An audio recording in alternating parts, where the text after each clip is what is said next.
పంట చేతికి వచ్చే సమయంలో అకాల వర్షాలకు రైతులంతా అప్రమత్తంగా ఉండాలని కాకినాడ రూరల్ నియోజకవర్గం కూటమి అభ్యర్థి పంతం వెంకటేశ్వరరావు నానాజీ కోరారు. మంగళవారం కాకినాడ రూరల్ కరప మండలం గురుజనాపల్లి గ్రామంలో రోడ్ షో నిర్వహించారు. ఈ సందర్భంగా ఆయన మాట్లాడుతూ కాకినాడ రూరల్ పరిధిలో చాలా చోట్ల కోతలు పూర్తి చేసుకుని ధాన్యాన్ని ఆరబెట్టుకునే దశలో ఉన్నారన్నారు. ఆరుగాలం శ్రమించిన రైతులు నష్టపోకూడదని చేలల్లో ఉన్న ధాన్యం ఒబ్బిడి చేసుకోవాలన్నారు.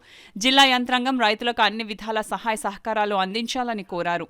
ఎన్నికల ప్రచారం కార్యక్రమంలో భాగంగా కాకినాడ రూరల్ నియోజకవర్గం కూటమి అభ్యర్థి పంతం వెంకటేశ్వరరావు ఎన్నికల సమయం దగ్గర పడుతున్న కొద్దీ ఎన్నికల ప్రచారాన్ని జోరు పెంచారు. అందులో భాగంగానే కాకినాడ రూరల్ నియోజకవర్గం కరప మండలం గురుజనాపల్లి, నడకుదురు, పెనుగుదురు గ్రామాల్లో ప్రచారం చేపట్టారు. ముందుగా గురుజనాపల్లి గ్రామం నుండి ఎన్నికల ప్రచార రథంపై ప్రజలకు అభివాదం తెలుపుతూ జనసేన, తెలుగుదేశం, బీజేపీ పార్టీ నాయకులు, కార్యకర్తలతో కలిసి భారీ ర్యాలీగా మోటార్ సైకిల్ ర్యాలీతో గ్రామంలో విస్తృతంగా ప్రచారం చేశారు. ఈ ప్రచార కార్యక్రమంలో తెలుగుదేశం పార్టీ నాయకులు నులుకుర్తి వెంకటేశ్వరరావు, మాజీ సర్పంచ్ పంపన కన్నారావు, కృష్ణ, సర్పంచ్ పెంటపాటి సుబ్రహ్మణ్యేశ్వరరావు, గట్టి రవి, అధిక సంఖ్యలో జనసేన, తెలుగుదేశం, బీజేపీ నాయకులు, కార్యకర్తలు పాల్గొన్నారు. జగన్మోహన్ రెడ్డి ఒకటే అడుగుతూ ఉన్నాను. నువ్వు నిన్న మచిలీపట్నంలో చెప్పావు, ఆల్మోస్ట్ నేను పార్టీ నుంచి ఎన్నికల నుంచి విరమించుకుంటున్నానని చెప్పావు. సగౌరవంగా విరమించుకుంటే మంచిది. ఎందుకంటే ఐక్యరాజ్య సమితి లాంటి సమితి నువ్వు ఎవరితో అయితే పోటీ పెడుతున్నావో నీ మీద నీకు నమ్మకం లేదు, వ్యవస్థ మీద నమ్మకం లేదంటావు. వ్యవస్థని పాడు చేసింది నువ్వు, నీకు వ్యవస్థ మీద నమ్మకం లేదని చెప్తున్నది నువ్వు ఎవరితోనైతే పోటీ పడుతున్నావో ఆయన ఐక్యరాజ్య సమితి గుర్తించింది, నిన్ను తిహార్ జైలు గుర్తించింది.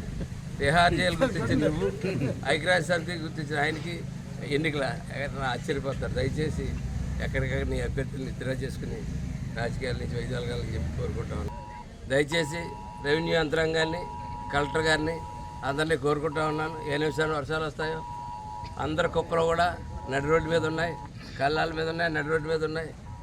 ఈ పాడైతే రేపు పొద్దున ఇంత మొక్క తడితే చాలు అవకాశం కోసం మిల్లర్లు ఎదురు చూస్తూ ఉన్నారు. మా ఇచ్చిన వచ్చింది, రేటు తగ్గించేస్తాం, ఇది కుదరదు, ఈ రేటు కుదరదు, ఆ రేటు కుదరదు అని చెప్పి రేటే తగ్గించేయడు, ఓ పర్సంటేజ్ తీసేయడు, ఇవన్నీ వాళ్ళంతా సిద్ధంగా ఉన్నారు.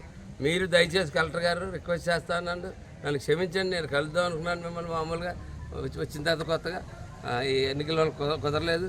దయచేసి నా రిక్వెస్ట్ ఈ మీడియా ద్వారా తీసుకుని ఖచ్చితంగా కొంచెం రైతులందరికీ కూడా టార్పాళ్ళు అవి ఏర్పాటు చేసి వాళ్ళ ధాన్యం తడకుండా ఏర్పాట్లు చేయవలసిందిగా రెవెన్యూ యంత్రాంగాన్ని కోరుతాను. రైతుకి ఏ ఆపద వచ్చినప్పుడు ఈ టైంలో కొంచెం ప్రభుత్వం అండగా నిలబడాలని చెప్పి కోరుకుంటున్నాను.